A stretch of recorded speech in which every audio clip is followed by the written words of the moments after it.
Alright, what is up everyone? Welcome back to another video. First off, I just want to thank everybody for the love and support. We just hit 100 subscribers on the channel, and that's all thanks to you guys, all the constant support, the comments, the likes, the shares, everything that you guys do for this channel. I really appreciate it, and let's just keep that positivity going. Today's video, we're just going to be swapping the 390 gears.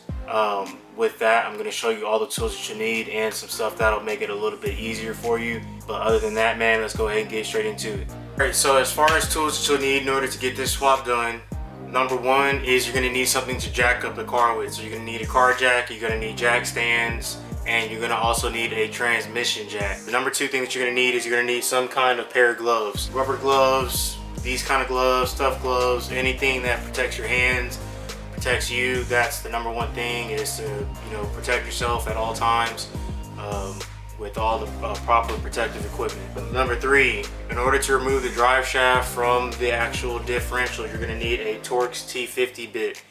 That is what this is. This is just a Stanley standard bit that you can get probably at Walmart, Home Depot, someplace. But you're going to need this bit in order to remove the 8 screws that connect the drive shaft to the actual diff itself. So with that bit, you're going to need some kind of wrench that goes with it, a 3/8, ½ inch, whatever size you got your Torx bit in. That's the kind of wrench you're going to want to use to reach the 8 bolts that are connected to the drive shaft and the diff. Alright, so a tool that's going to make this thing a whole lot easier for you, if you have it, is going to be this 3/8 wrench from Milwaukee, M12 battery. This thing is awesome, and I highly recommend it if you want to make this thing go by a little bit quicker. The next tool, in order for you to remove the axles from the differential, you're going to need a pry bar.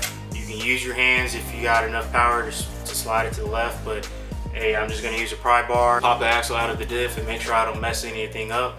I would recommend using a pry bar in order to get it out. Alright, biggest thing that you're going to need in order to remove this diff from the car is a 21mm wrench. Yeah, all those other tools are important to get the thing removed too, but if you don't have a 21mm wrench, man, 22 is not going to work, 20 is not going to work. Vice grips, hey, if you want to use vice grips, by all means, good luck with that. I tried it my first time and it did not go well at all. You're also going to need an assortment of extensions. You're going to need some kind of extensions in order to get the ratcheting wrench, the Milwaukee fuel wrench, any of that stuff in there. You're going to need this kind of long extension. So this is the kind of jack that I'm recommending that you use in order to lift that big old behemoth over there on that little pallet onto here. That is 100 pounds. It is not light. You definitely can still do it on your own, but I highly recommend grabbing a second set of hands in order to make sure that this thing doesn't move and then that diff doesn't fall off. So another tool that you're going to want to have is a mallet. Something that's a soft end, because you're going to have to tap the drive shaft out of the diff. Alright, and another tool that you're going to need is you're going to need a 15mm wrench or socket in order to get the 2 bolts that drop down on the side of the diff off. If you guys would go ahead, please like, share, and subscribe to the channel. It'll let me know you guys are enjoying the videos that I'm putting out. It'll let me know to keep on going and making great content for you guys. Thank you. Here you can see we have the 309 limited slip diff in the car. The reason why I said that one of the most important tools to getting this out of the car is going to be the 21mm wrench is because if you can see right here, there are going to be 2 bolts that hold the rear of the diff into the subframe or the cradle, whatever you want to call it. You got this one right here though that is tucked up in there. So if you don't have a wrench that has a little bit of angle onto it, it's going to be a pain to get that removed. This one is pretty much exposed, so it's fairly easy to get access to. From there, what you'll have is you'll have a bolt on this side. Let's see if I can show you guys. You'll have that bolt right there, and then you'll have another bolt the same way on the other side. From there, what you'll see is the drive shaft. Now let me get a better close-up of the drive shaft for you guys.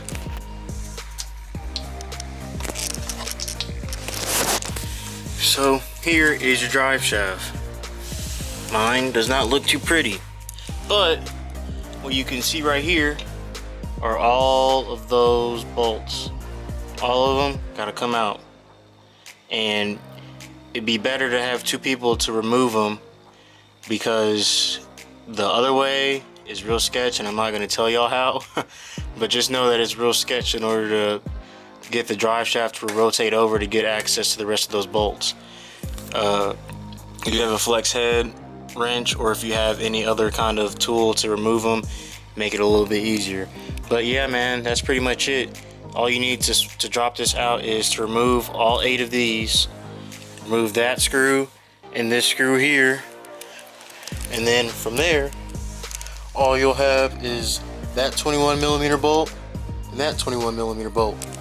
You gotta remove that 15mm bolt, and then you got 8 Torx 50 bolts. So let's go ahead and get straight to it and get this thing out of here.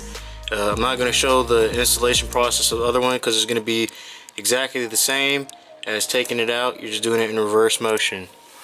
Alright, so this is going to go for the V6, guys. I don't know if this applies to everyone else, but I know that for my Challenger, this is what I had to do.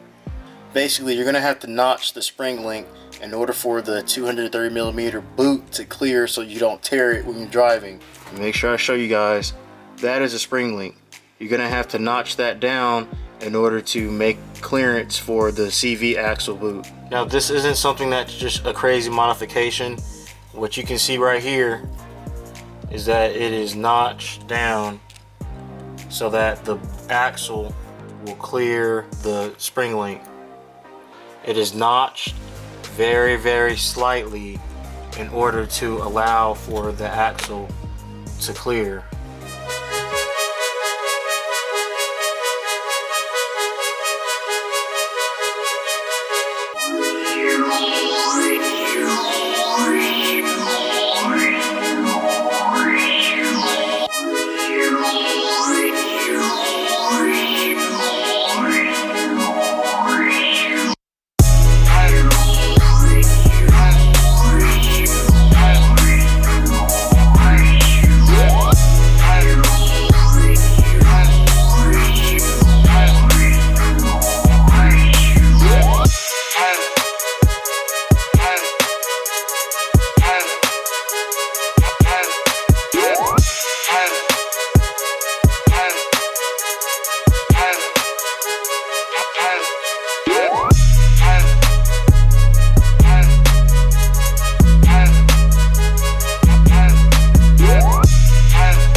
I ended up doing was I needed to take the side off anyway to inspect and see what was all wrong, because it's going to be hard to see.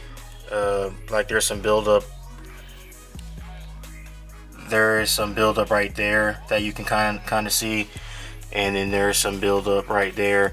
So I think this axle may be, not maybe, but it's probably leaking out some fluid.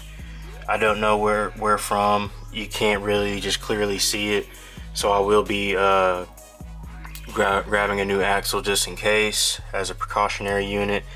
But what I did here was I just went ahead and disassembled the passenger rear side, and I'm gonna go ahead and pull this axle out. Once I pull this axle out, I'll have more than enough space to go ahead and pull the rest of the rear end out back there. It is done.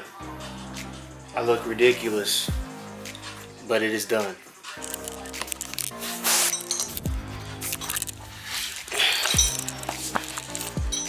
That right there is a 390 gear and a V6 Challenger.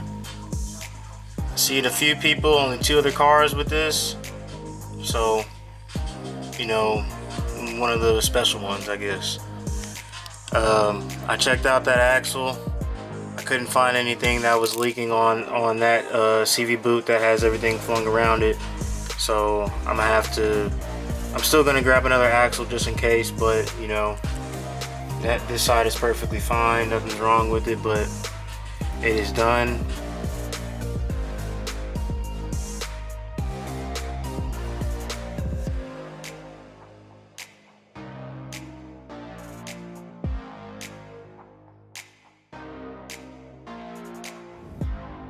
Oh my God, dog.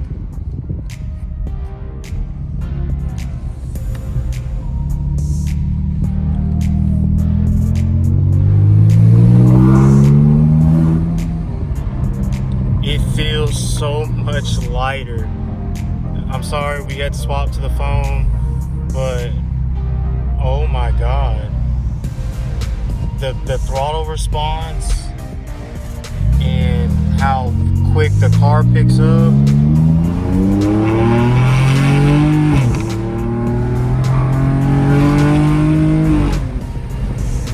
Oh man, that was definitely worth it. 100%, dude. It feels so much like it's ready to go. Like the 309s felt the same, like it felt fine, but bro, it feels like it's just ready to just like go. Like I'm sitting here, I'm holding it back or something like that. I don't know.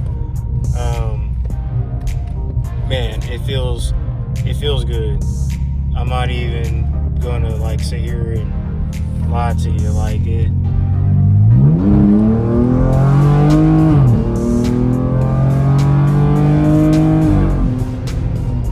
Okay, yeah, it's not perfect. Yeah, dude, it goes. I'm.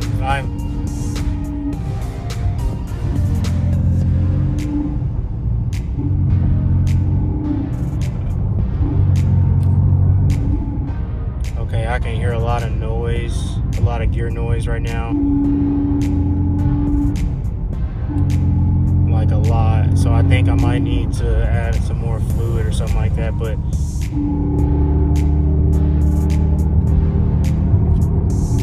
yeah, that don't sound good.